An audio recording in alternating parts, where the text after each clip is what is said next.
तो लाहौर दोबारा गया। अब बड़ा अच्छा भी लगा। हाँ लाहौर नहीं पा दोबारा गया। चुप रहा। ए भैया लहावे के मतलब हमारी तरफ वाली गाया, अपनी तरफ वाली बताया, 5+1 वाली बताई दी है। लेकिन जनान नहीं तो है कौने में गए। अरे तो गावत है यार थोड़ी करिए।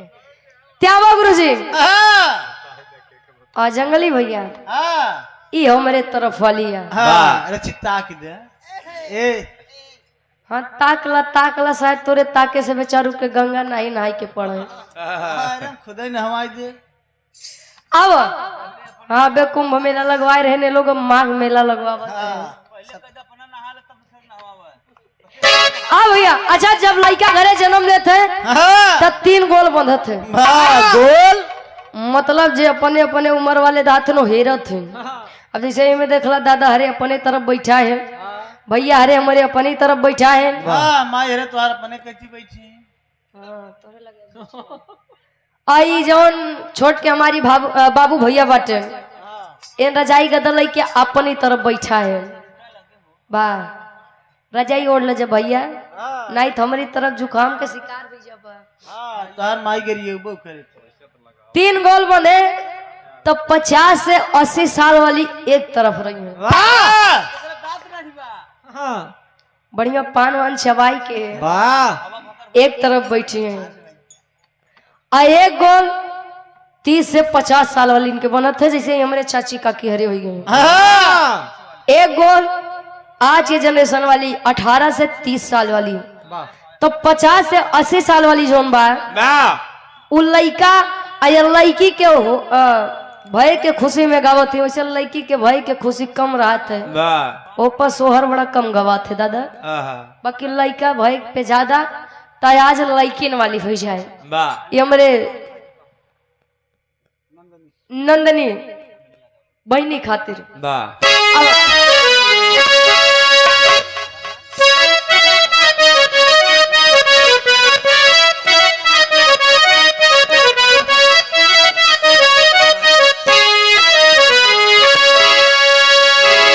अरे रनिया तोहरे ताजन में कुमरिया गजब निकला गई हो।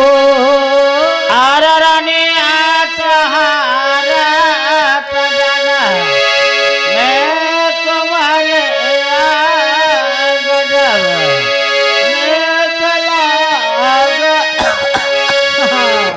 अरे दादी सफारी अटकत बया इतना स्वर में गबू न स्वर में गाए बिटिया। अरे तो जब नहीं बर्दाश्त बा तो का करे वीर है तोहरे दादा दी है बोल बुटे कहे कि देवता सब फूल बरसा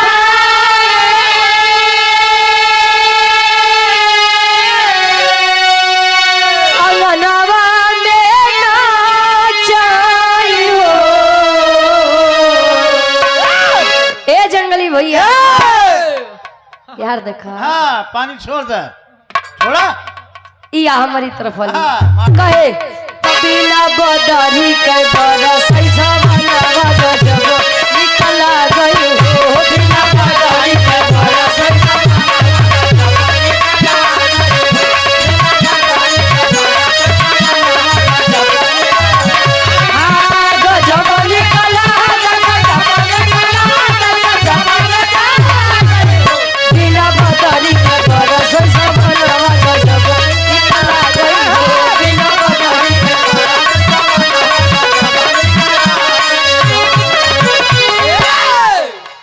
तमाल हमरे दाई लोग गाँव उनसे माई के लई के माई के लई के माई नहीं और माई के लई के हमारे चाची कहा रे बूढ़ा माई तनी बगल ओ लोग गाँव और सोहर गीत के यूट्यूब पे आप लोग बड़ा सुनो थे और इंस्टाग्राम पे काफी रील भी बनी बा। आई गीत के हर मंच पे लगभग हम 3-3.5 महीना से लगभग गावत है लगातार। ऐसा कोनो मंच नहीं बचा बा जहाँ ई गीत के फरमाइश ना हो। सब करवा ले।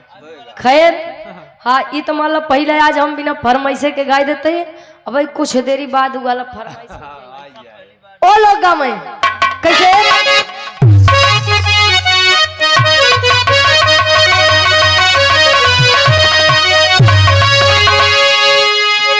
अरे भला जे कर पिराय उहै जाने दूसरे केहू ना जाने भला जे कर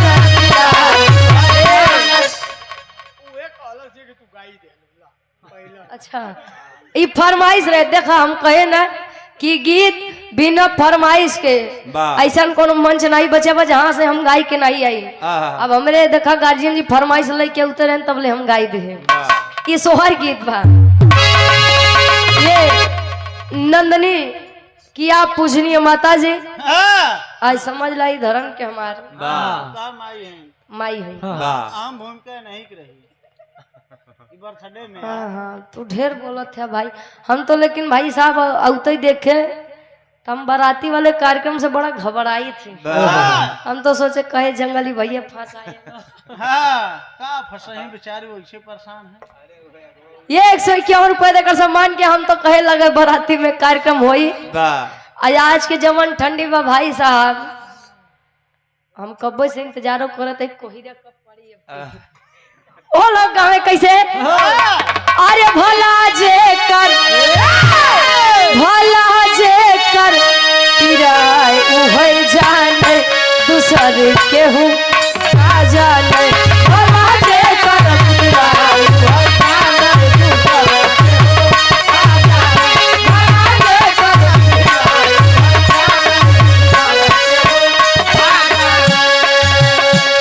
कहे जे करे नाई फटी बेवाई का जाने फिर देखा था कितना जने खड़ा है तब लड़ी जाते हैं भाई सबको पीरे आता है। हाँ कितना जने जाते हैं तो कुकुरे बिलार से लड़ी जाते हैं। हाँ हाँ कहे जकरे नाई फटी बेवाई उका जाने फिर पढ़ाई जकरे ऊपर बीतत है काका वही जानत है। कहे दुलैया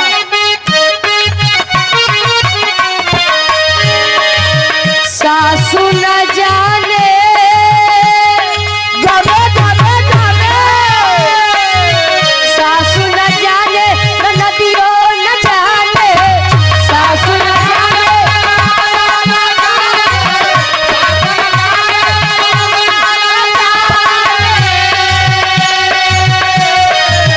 सासू न जाने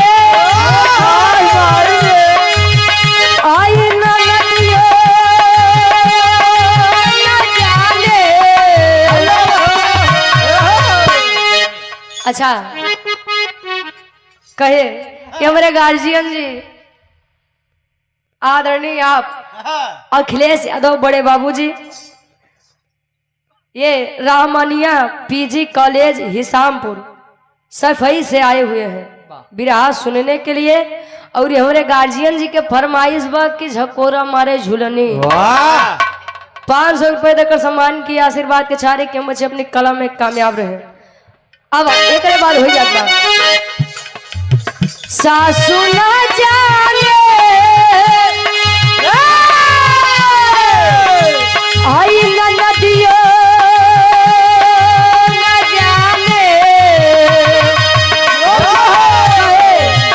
जकरे ऊपर बीते उहै जाने दूसरे केहू हाय हाय रे जकरे ऊपर बीते उहै जाने जकरे ऊपर बीते उहै जाने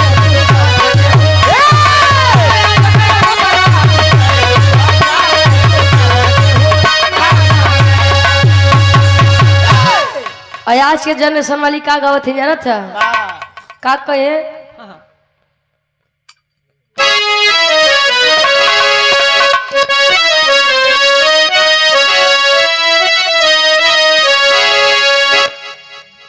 अरे बेटी घरे जन्मे अरे तो बेटी घरे जन्मे अरे बेटी घरे जन्मे सोहर होला बेटी घरे जन्मे सोहर होला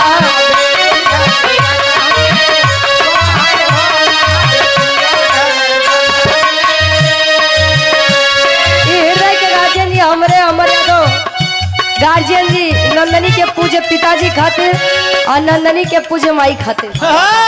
एक लाइन कवि जी लिखते हैं आदरणीय आपा भी खुश है मम्मी भी खुश है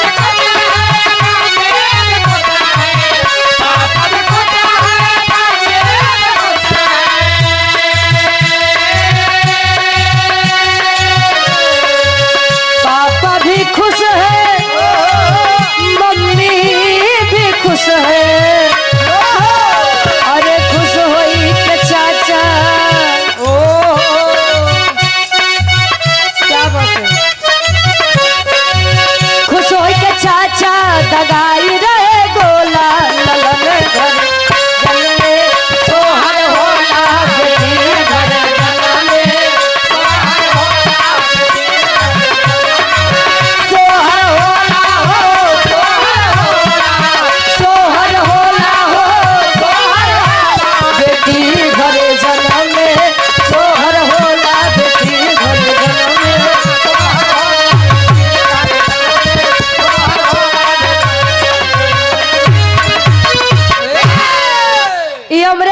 अखिलेश यादव बड़े बाबू भैया के फरमाइश बा झकोरा मारे झूलनी।